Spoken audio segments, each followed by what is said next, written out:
Hi, my name is Raoul Roncal, and I will be giving a presentation to you on the Christian approach to social media. And this is an area that we would like to talk about in the community, and this will be a first presentation of three talks. So there will be two other talks after this. And we would like to at least begin by just applying some of the principles that we learned in Foundations Course 1 about media and entertainment and apply it to social media. Now, social media is an important area in our life. It's something that we all encounter and we all experience because it's just all over. And especially during the pandemic, it has become part of our life globally. Now, if you then ask the question, so what is exactly social media? Let me just give a quick sort of definition. It's any kind of application, web application, or internet facility that allows a user to create content, to be able to also participate in some kind of social networking or in a certain way social relating. And this is, I think, what social media is. Now, if you then want to understand this area well, I'd like to at least present to you some ideas from the Catholic Church, the leaders of the Catholic Church, regarding our whole approach to media. And I think we could gain some wisdom in trying to relate to this area because the Catholic Church sees that this social media or the internet in general is actually a gift that we could use for a good purpose. If you look at some of the things that has been said, especially by Pope Francis, you would see this perspective. Uh, One, the internet offers intense possibilities for encounter and solidarity. This is something truly good, a gift from God. Pope Francis said this especially in the 40th World Communication Day. And he is trying to tell us we are connecting to each other because of this great gift. And therefore, the church should use it. He says this, keeping the doors of our churches open also means keeping them open in the digital environment so that the people, whatever the situation in life, can enter and so that the gospel can go out to reach everyone. I think the Pope has recognized the reach of this wonderful gift of the internet and the web and social media has given the world, and he's encouraging the church, hey, make use of this, take advantage, use this gift.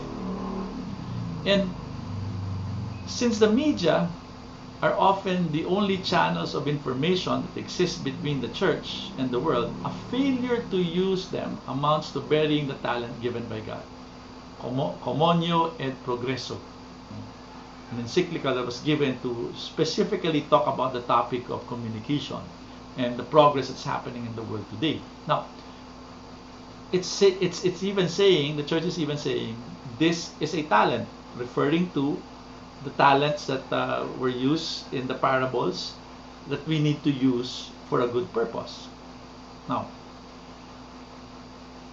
if you were then to use that perspective and see the positive approach to it, so why do we need to worry about social media?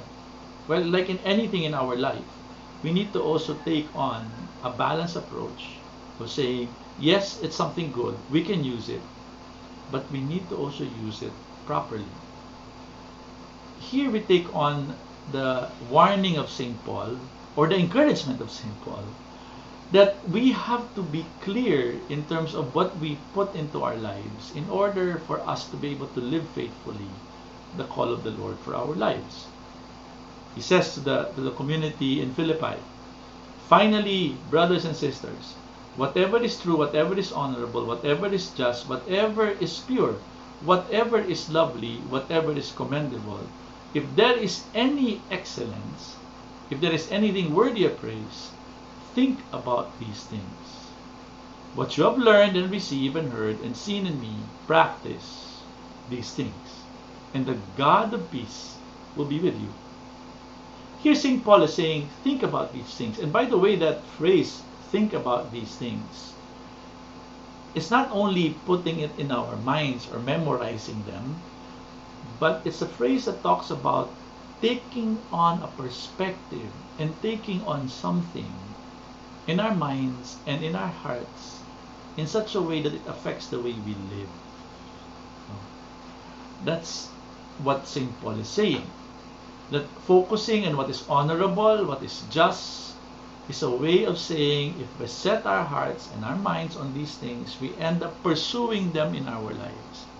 And we need to make an effort to make sure that we keep these things in our lives. It's like creating an inventory or a checklist. Are these things helpful in my life? Do they lead me to an honorable, a just life? That's what St. Paul is saying, because the result of that is the experience of the God of peace, a peaceful, meaningful life as a Christian. So with that, we need to balance that and use that principle now in applying it to the use of media. If you then think of that as our approach, how do you apply that concretely? How do you apply that concretely to our lives? To say, okay, it's something good, the church says. At the same time, we need to be careful to focus on the right things. Now, this is the recommendation that this area of media and entertainment has always been said to us or given to us. We need to be selective and limited. Being selective and limited in our approach to media, and especially social media, is telling us, hey, you need to be conscious about the way you use this part of our life. You cannot just indiscriminately use it without thinking about it or without having a good reason and purpose.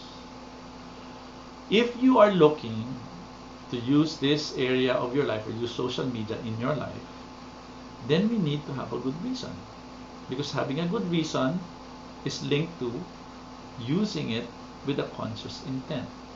What are some good purposes of the use of media, and social media included? It's often used for education or interconnections. And nowadays, I think you all know that the educational system is learning how to communicate and using the social media platforms to teach our students. And so education will be part of the reason why we would use social media. It's definitely a building relationship tool. It's meant to build relationships, and we could purposely use it to do that. Checking on a good friend of you and saying, okay, how is this friend of mine doing? Long distance, we could do it almost instantaneously, real time. And even in community, we have used it in the past few months in the pandemic just to communicate to each other, spend time together. So that's a conscious, good way of using social media. It's also been a tool for evangelization. The wide reach that we are experiencing in our different evangelistic outreaches is due to the fact that we are using social media as a means of communication. So we could use that for that purpose.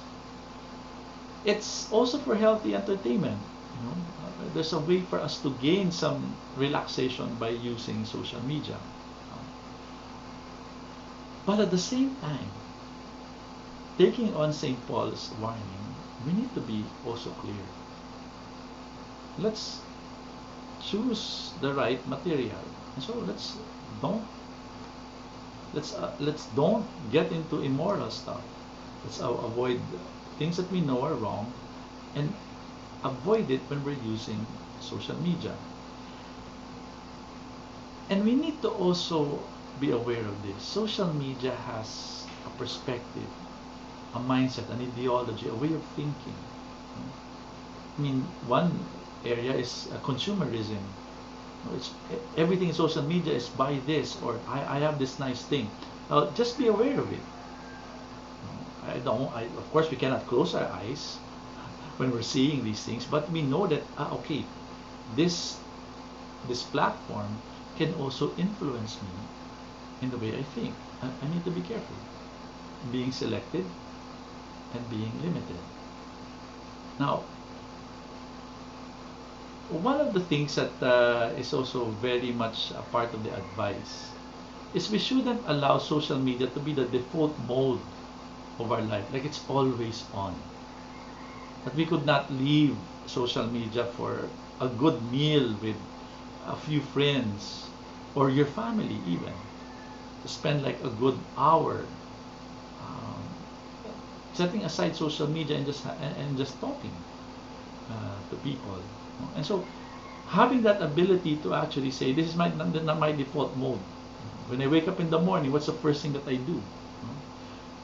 If the first thing that you do is check on social media, it's becoming like a default mode. Now, of course, you might say, okay, I'm checking on it because of my work. Well, the more important thing is to keep in mind, don't make it the default mode. Be able to make a decision when you would use it and when you would not use it. Be the one in control of the use of social media. Like any kind of media, reality in our life, we need to learn how to control it. No? We need to limit the time and money we use for social media. If sometimes I know people who are got into gaming because of social media, and they end up using a lot of their money, or social media has led them to buy more things online. Again, be careful. Be careful what social media does to you. Make sure that you're using your time and your resources deliberately and for a good purpose. Now, let's at least admit that we use social media for the sake of entertainment and leisure. So how do we balance it, and how do we make sure we don't fall into the trap of using it without any purpose? Well, a few practical tips. We need to be aware of the trap of social media. It is fun to use it, and it's sometimes addicting to always be looking at the likes, how many liked your comment. I've experienced it myself, wanting to see, okay, well, I wonder how they responded to my Facebook story. But the more important thing is just being aware of that trap. Being aware of that trap might, of course, prevent us, it could prevent us from falling into it because we're conscious of it. We need to also be aware of this. We use social media especially when we are so stressed and we want to relax. Now, that's not bad initially, but it could also be a dangerous situation to be in because you're relaxed, you want to relax, and you're coming from a stressful time in your life or a day, and because of that, sometimes you just lie there without being conscious of what you're doing. So we need to be aware of that, because if you are very stressed and you use social media, you are not ready to make good decisions as you are engaging in social media. So I know some people who end up doing social media or checking their Facebook after a stressful day, and they became more stressed because they ended up engaging in some kind of conversation with somebody through social media, and they were under a very high stress experience, and then they became more stressed because they ended up not being aware of what was happening, because it was a time that they were trying to avoid stress and they couldn't think straight because they were in a very bad emotional state in the first place. So be aware of that. Just be careful that we use social media that way. We are trying to distress, but it might end up increasing our stress. And therefore, we need to find other ways of relaxing ourselves. When we're under a lot of stress, maybe social media is not the thing to make you relax. Maybe having a conversation with a family member, drinking coffee and reading a book, or sitting still, or praying or exercising, but having a regular pattern of your life wherein what lessens the stress is not only social media but other things like exercise, spending time with people, and having that clear pattern of life helps us also lessen the stress in our life, but creates a balance. And social media does not become one of the only ways we relax. So be aware of that and be more deliberate in the way you use your time. We need to use social media to build relationships, which is essential to our life as disciples. Again, already Pope Francis mentioned that this is a great gift for solidarity, so make use of it. Sometimes saying hi to one of your friends who you're evangelizing could go a long way. Could be a means of bringing somebody to the Lord. Or you're part of a men's and women's group. You know somebody is going through a lot of challenges. Because of social media, you can send them a quick message to say, hey, I'm praying for you.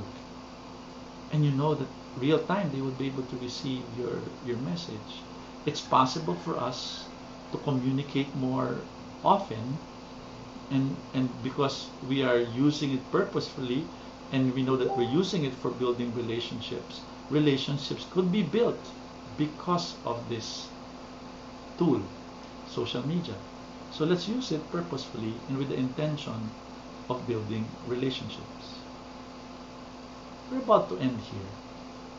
And one of the things that I think you have to then recognize as we talk about this area in our life is this. It is possible for us that social media is our life. That's the world we live in. It's possible for us to fall into that trap. But I think we need to be aware of that so that we can be more purposeful, selective, and limited in the way we use social media, and using it only for a good purpose. It shouldn't be our life, because really the main thing is discipleship is our life. That is what we're supposed to live by. And because we're supposed to live by discipleship, we then need to say this: many things in our life should be centered on the Lord. And the more we do that in our life, the more the Lord will become a part of every aspect of our life. And this presentation was meant to help us have a Christian approach to a predominant part of life in the 21st century, social media. And if we approach it well, we can end up using it as a gift that would enrich our life with the Lord, and also our life as brothers and sisters, and as missionaries, and as evangelists. Because social media is a gift, and we need to use it as disciples. I hope you learned some important lessons in this presentation, and that you can now approach social media in a way that it builds up your life as a disciple. God bless you.